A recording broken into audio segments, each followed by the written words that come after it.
Welcome to Perfectly Paranormal, Episode 2.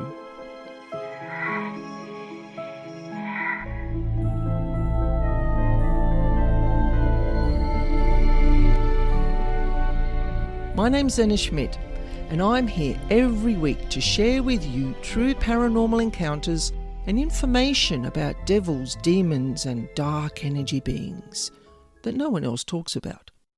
And this week we're going to be talking about why dark energy beings are here.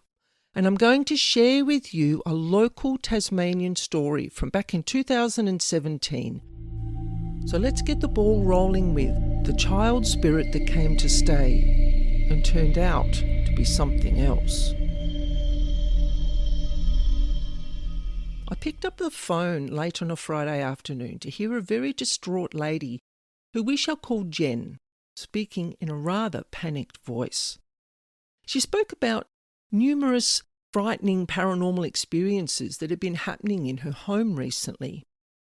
And she told me of the time she'd finished tidying the kitchen and the dining area and went to get ready for work. And when she returned, all the chairs had been pulled out from the table. Jen said she was absolutely frozen in fear, because no one else was in the house at that time. So who pulled out the chairs? Jen said the strange occurrences continued to escalate, like she would be in bed and could feel the whole bed vibrating. She felt something tugging at the blankets, and during the night she was often woken by something jumping on the bed. She witnessed the curtains mysteriously moving, as if a breeze had suddenly blown through the room or someone was moving behind them. There was no windows open, and the bedroom door was firmly shut, so drafts were not the cause of the movement. It transpired that Jen was a lover of all things paranormal, going on tours at haunted locations, reading scary books, watching supernatural movies and paranormal investigation shows, and when she heard a knock on her door late one night, she opened it without thinking. And there in front of Jen was a small female child surrounded by a faint mist. Jen thought to herself, "Oh, how sweet, a child spirit looking for a home. Oh, it's just a child. What harm can she do?" Little did Jen know that this innocent-looking spirit had mischievous intentions. Jen asked the child to come in and stay. She didn't count on her bringing a friend. As I know now, dark and demonic beings very rarely travel alone. So the next day the games began in the home. Chairs were randomly pulled out. There was constant knocking on the walls and ceiling during the day and night, and Jen experienced disturbed sleep constantly. She also found that there were items going missing, which caused big arguments between Jen and her partner.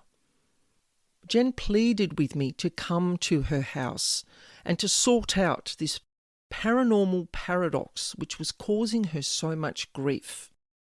So when I arrived at the house, I instantly felt two mischievous energy beings scatter. Dark energy beings know when they're in the wrong, and when energy clearers are brought in, the misbehaving entities will often attempt to conceal themselves for fear of being terminated. So we very quietly and calmly walked around the house, and in a very firm but friendly voice addressed the beings directly and let them know that they wouldn't be harmed, but they needed to leave Jen's home. Jen was relieved that someone could finally help, and the following day I sat at my work desk to start the energy clearing process with my pendulum. As I tuned into the home, I found the two entities in the lounge room standing in front of what I could see as a bookshelf or a bookcase. This bookshelf was absolutely loaded paranormal books, supernatural books, metaphysical books, paranormal movies of all different ratings.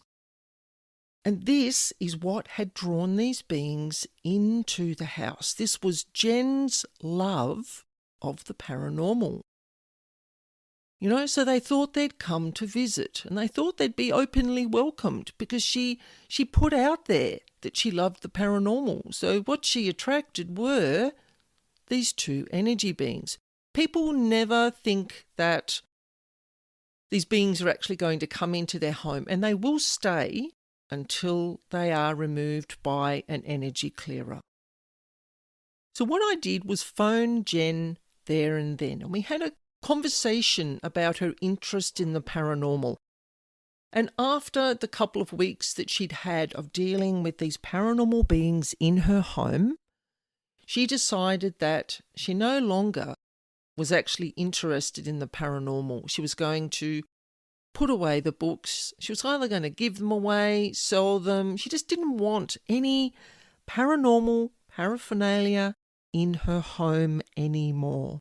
Now, as I'm having this conversation with Jen, because paranormal beings listen to our phone calls, they read our emails, they just read the energy of what we're doing.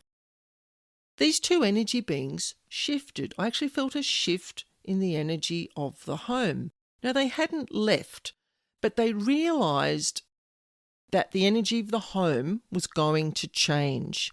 And that, what's the point of staying if there's nothing here for us to feed off? Because energetic beings, such as the lower vibrational beings, feed off energetic imprints. That is their MO. So Jen promised me within 2 days she would have all her paranormal books and so forth out of the house. And her partner was absolutely in agreement with just getting rid of it all.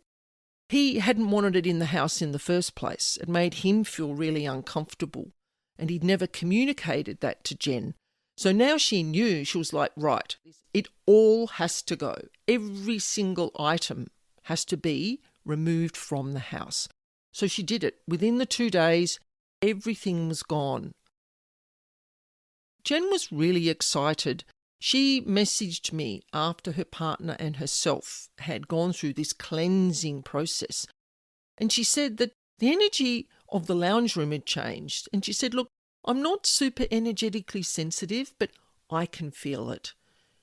The cat that you didn't even see when you were here is actually sitting on one of the chairs in the lounge room now, quite happily, just asleep.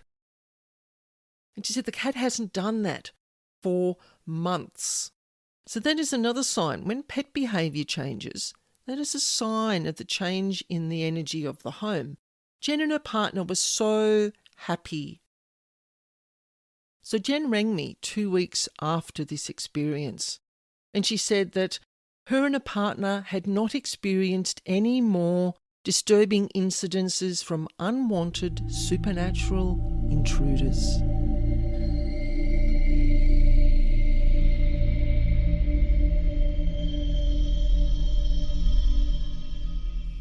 I hope you found that an interesting story. Okay, so why are paranormal beings here? Why do dark energies come into our homes? We've just heard from the story some of the reasons why, but there are other reasons why dark energy beings are here amongst us. They're not just in haunted buildings. A lot of people think that. 100% not true. Through my psychic senses, through using spirit boxes, through using my pendulum, I have found paranormal beings in parks, at the beach, at the supermarket, believe it or not, in the supermarket car park, at the movies. They are literally everywhere. They're just simply pure energy, and they just travel around as much as we do. Now, I look at it this way. We are one of many dimensions. So we'll just talk about 3 today. So you've got your higher vibrational dimensions, which is all the angels, angelic beings and so forth. You've got the reality in which we live. You've also got these lower vibrational realities where these beings reside. So these 3 dimensions are all overlapped. So these beings can just travel around through our reality and into their reality.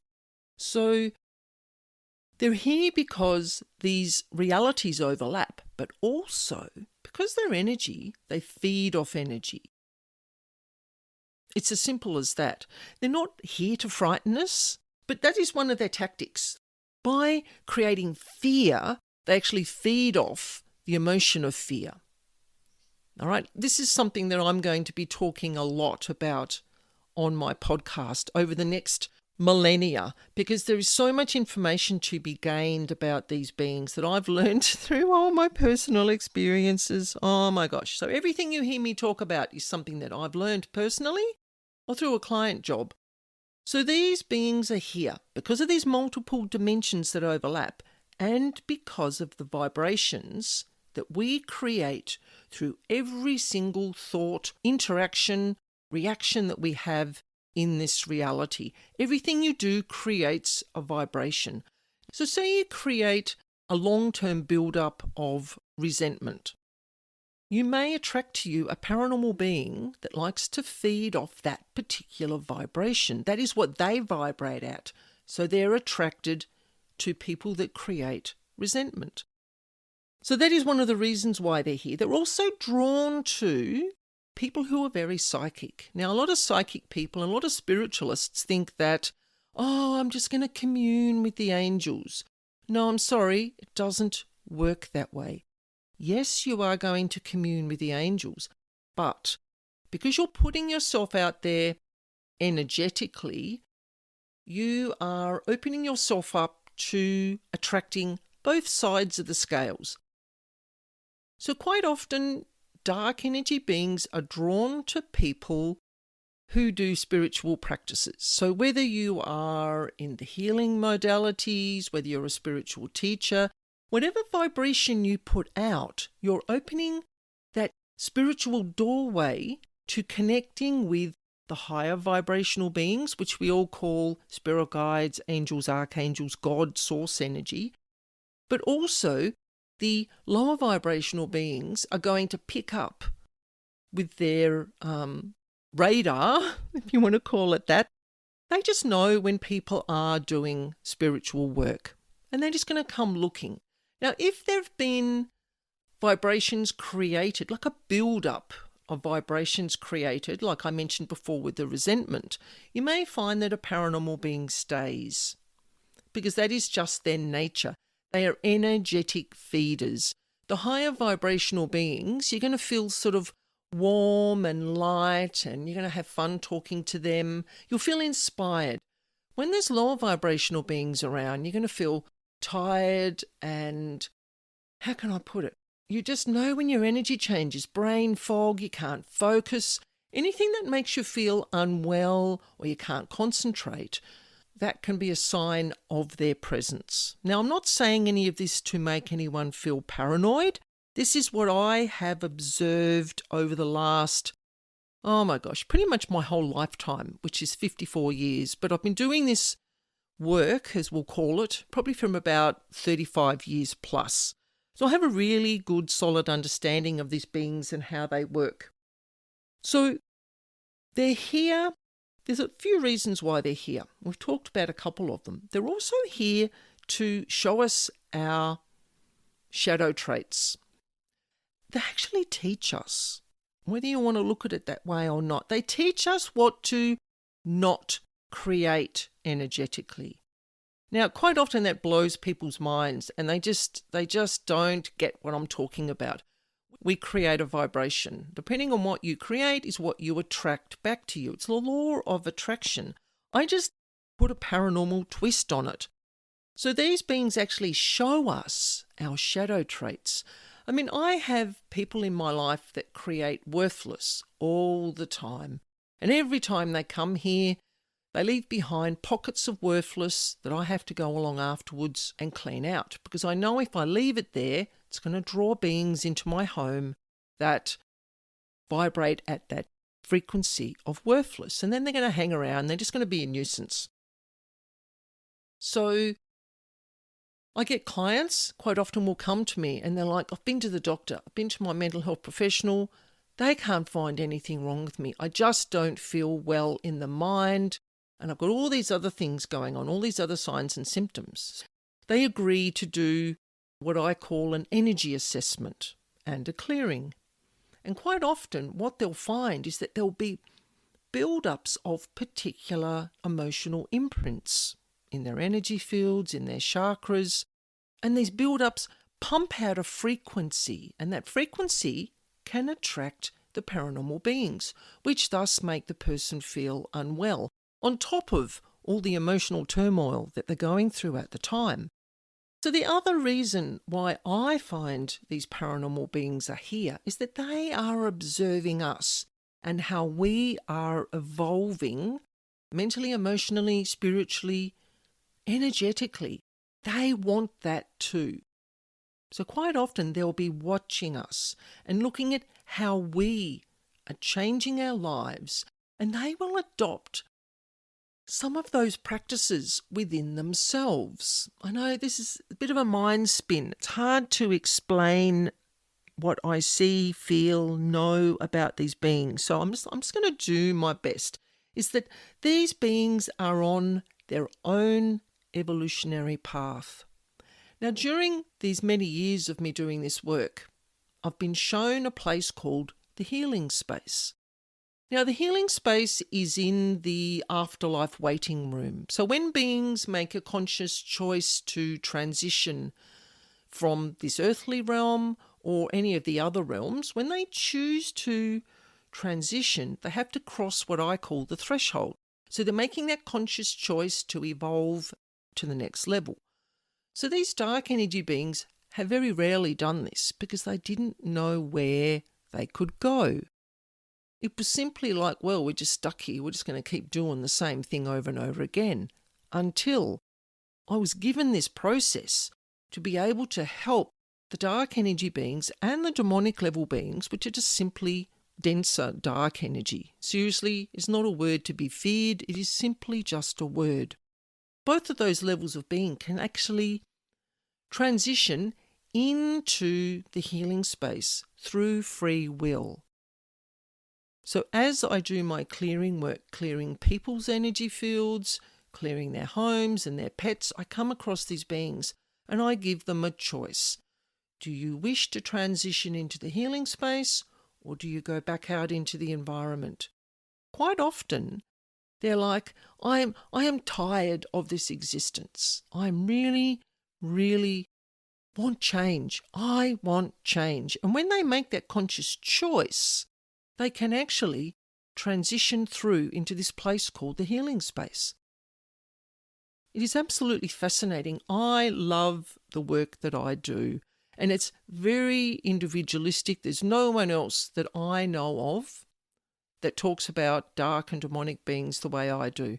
I just find them fascinating. There's no other word for it. No other word for it. Okay, so I think I've probably paranormaled you all out now. So we're going to talk about episode 3 of Perfectly Paranormal, where I'm going to be sharing a real life experience about a 4-year-old girl who had a little friend. And we're not talking about the human kind. And we're also going to discuss paranormal beings and how they disguise themselves and why they do it. So thank you for joining me today. And don't forget to send me your paranormal questions and stories you'd like to share with the world. So you can email me at spiritualbeing44@gmail.com. And for more information on paranormal house clearing, you can visit my website, which I will leave the web address in the description box. And I'm looking forward to sharing this spooky space with you again next week. And remember, life is perfectly paranormal.